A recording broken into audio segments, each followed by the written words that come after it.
는 스스로는 얼마라고 평가하십니까? 저는 중간 정도에서 좀 맴돌고 있지 않을까 이렇게 생각합니다. 예. 지금 신구간 조화를 말씀하셨는데요. 공천 룰에 보면 신인 20% 가산제가 있지 않습니까?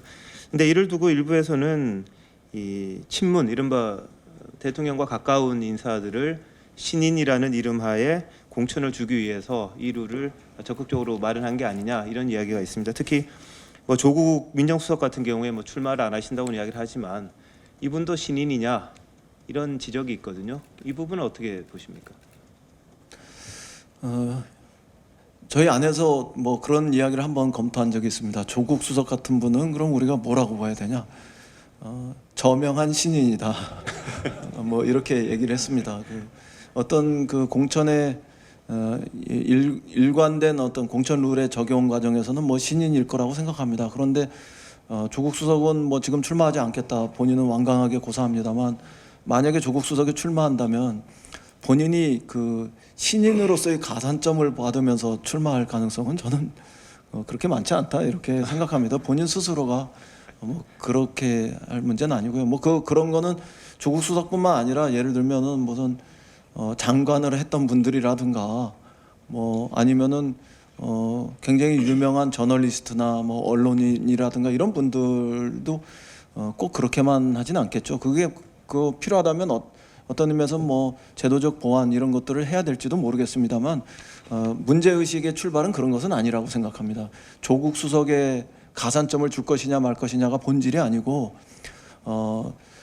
정치인으로서 훌륭하게 성장할 자질과 능력, 새로운 이슈 포인트가 분명히 있음에도 불구하고 유명하지 않아서, 혹은 기존의 정치인들의 그 기득권, 벽 이런 것들에 가로막혀서 출전할 수 없는 사람들에게 어떻게 더 어드밴테이지를 주면서 출마할 수 있는 길을 보장할 것인가, 여기에 훨씬 더 많은 방점이 있는 것인 만큼 그것을 좀 모순된 측면으로 자꾸 부각해서 지적하지는 않아 주셨으면 좋겠습니다. 좋은 선의는 알겠습니다만, 이 일부에서 이야기하는 이 청와대 출신이라든지 뭐 관료 출신, 그리고 대통령을 가까이서 모셨던 분들, 이분들에게 좀 더 유리한 룰이다라는 해석들은 많거든요. 그 부분을 어떤 식으로 좀 배제라면 배제랄까, 이 공정한 경쟁을 유도할 수 있는 그런 방안을 좀 생각하시는 게 있는지요? 제가 그 원내대표 당선되기 전에 어떤 인터뷰에서 그런 말씀을 드렸는데요. 우리 당이 가지고 있는 합리적 지성 이런 것들을 너무 의심하지 말아 주셨으면 좋겠습니다. 가령 예컨대 청와대에 있었던 실장, 수석, 비서관, 그리고 정부에 있었던 장관, 차관, 이런 분들만 우리가 그 유리한 룰을 적용해서 모셔가지고 그런 분들만 전면에 내세우고 선거를 치른다면 그게 국민들의 눈에 어떻게 보이겠습니까? 또 한 발 더 나가서 자유한국당은 정부 심판론, 여권 심판론으로 내년 그 총선에서 이슈를 들고 나올 텐데, 그게 과연 총선 전략에 어떻게 작용하겠습니까? 그런 점들에 대해서 저희들이 합리적으로 판단합니다. 그렇기 때문에 그런 흔히 이야기하는 친문 인사 일변도로만 공천을 할 거다 이렇게 보시는 거는 더불어민주당 안에 있는 그 집단적인 지성, 합리적인 이성 이런 것들을 너무 과소평가하시는 거고요. 저는 오히려 그 프랑스의 그 세드리코 같은 디지털 경제장관 37살 아닙니까? 그리고 미 연방의 여성 하원 의원 알렉산드리아 오카시오 코르테스 30살입니다. 여기는 그 그린 뉴딜을 주창하고 나오면서 젠더와 기후 온난화의 녹색 정치 이것의 저 복합적인 이미지의 상징으로서 미국 정가에서 굉장히 핫한 이런 사람으로 떠오르고 있거든요. 그런 사람들을 우리가 발굴하고 육성해서 우리 정치의 그 새로운 세대들을 받아들이고 또 발전시켜 나가는 이런 과정으로 훨씬 더 긍정적으로 보실 측면들도 많다 그렇게 생각합니다. 알겠습니다. 예전 정권에서 예를 들어 이 대통령의 최측근이 국정원장과 은밀히 만납니다. 어떻게 이야기하실 겁니까? 양정철 원장과 서훈 원장의 그 만남을 뭐 지칭하신 거라고 생각합니다. 제가 알기로는 뭐 또 사후적으로도 그렇고 정확하게 사적인 그 만남이었습니다. 그리고 만약에 이게 공적인 만남이었다면은 그런 식으로 할 필요도 없다고 생각합니다.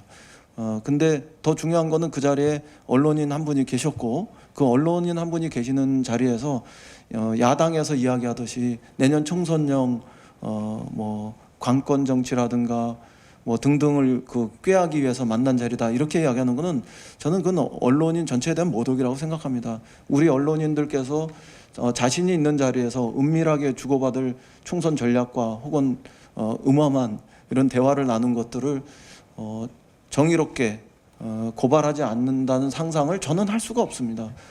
제가 사석에서 약간 흐트러지는 얘기를 했을 때도 정색을 하고 저한테 지적하셨던 그 정의롭고 정의감 그 높은 이런 언론인들의 모습을 저는 굉장히 많이 봤고 그 자리에서 그런 정치적인 어떤 상상력, 음험한 상상력을까지 유포하는 그런 얘기들이 나왔을 거라고 이야기하는 것은 저는 과도한 상상이다 이렇게 생각합니다. 네, 일단 그 기자가 한 15분 정도 늦게 들어갔고요. 두 분이 만난 기회는 좀 있었던 것 같습니다. 그리고 일단 15분 사이에 내년 총선 전략이 완료된다는 것은 제가 볼 때는 상상하기 어려운 얘기입니다. 어떤 이야기가 갔는지는 두 분만이 아실 텐데 일단 민주당의 싱크탱크 그리고 다음 총선에서의 병참 기지를 자처하셨던 연구원장이 양정철 연구원장이 국가의 최고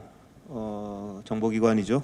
그리고 어쨌든 이 대통령을 아주 가까이서 보좌하는 송 국정원장을 개인적이든 공적이든 이렇게 만나는 부분에 대한 지적은 좀 있는 것 같습니다. 이게 적절하냐라는 내용을 떠나서 만남 자체를 가지고 이제 이야기하는 부분이 있거든요. 그리고 양절청 원장 같은 경우에는 뭐 정책 협약을 한다는 명분은 있습니다만 각 시도지사들을 만나면서 마치 일부에서는 좀 대권 주자 인터뷰하는 거 아니야라는 식의 지적까지 나올 정도로 이 활동의 폭을 넓히시고 있는데 이게 과연 당에는 도움이 될까요? 어떨까요? 대권 주자 인터뷰했다 이런 거야말로 저는 양정철 원장에 대해서 너무 그런 측면으로만 바라보시는 거라고 생각합니다. 지금 기왕의 민주정책연구원장이 된 상태 속에서 저는 원장으로서 해당 그 지방자치단체의 싱크탱크들하고 만나서 자치분권의 확대, 균형 발전의 지역 균형 발전의 확대 이런 것과 관련해서 MOU를 체결하고 더 좋은 지방의 미래 이런 것들에 대해서 정상적으로 공개적으로 공식적으로 활동할 수 있는 것을 보장해 주시는 것이 오히려 낫다고 생각합니다. 그 일이야말로 저는 비밀리에 군사 작전 하듯이 할 일은 전혀 아니라고 생각합니다.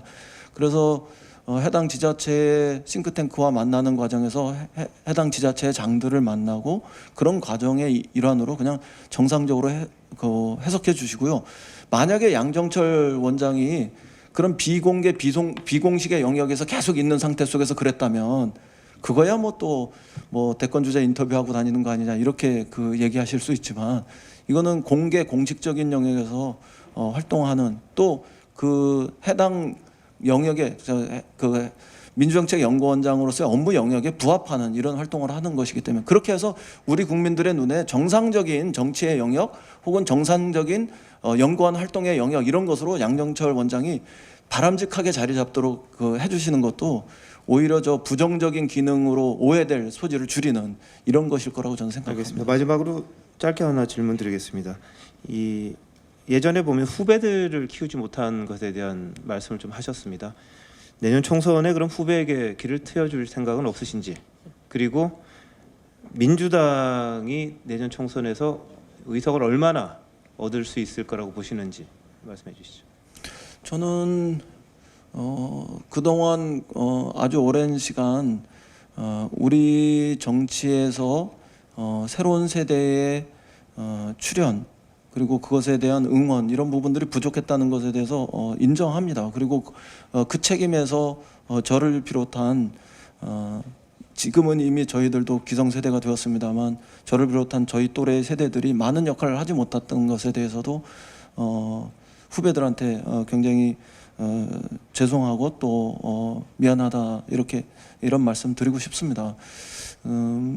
내년에 저는 제가 다리가 되어서 더 좋은 능력과 자질을 갖춘 우리 후배들이 정치권에 들어올 수 있는 이런 기회 그 문을 열어주고 싶습니다.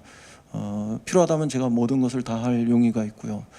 그렇게 해서 우리 정치가 이런 표현 써서 죄송합니다만 우리 정치가 빠르게 나이가 들어가는 것만큼 어떤 면에서는 대한민국이 빠르게 나이가 들어가는 것일 수도 있기 때문에 물론 노래 가사에는 나이 들어가는 것이 아니라 이렇게 뭐라 그러죠? 이렇게 익어가는 거라는 이런 표현도 있습니다만 더 활력 있는 그런 사회, 더 역동적인 대한민국을 위해서 우리 후배 세대들, 젊은 세대들 이런 게 가교가 될 용의가 충분히 있고요.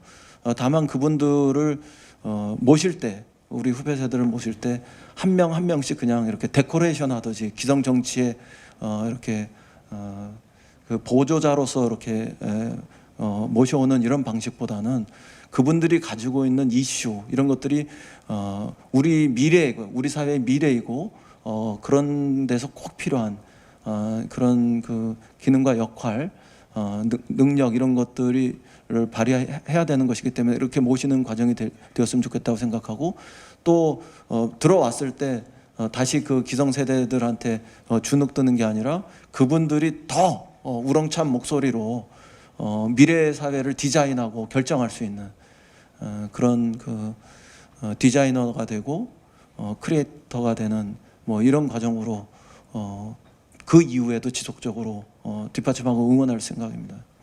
예, 수고하셨습니다.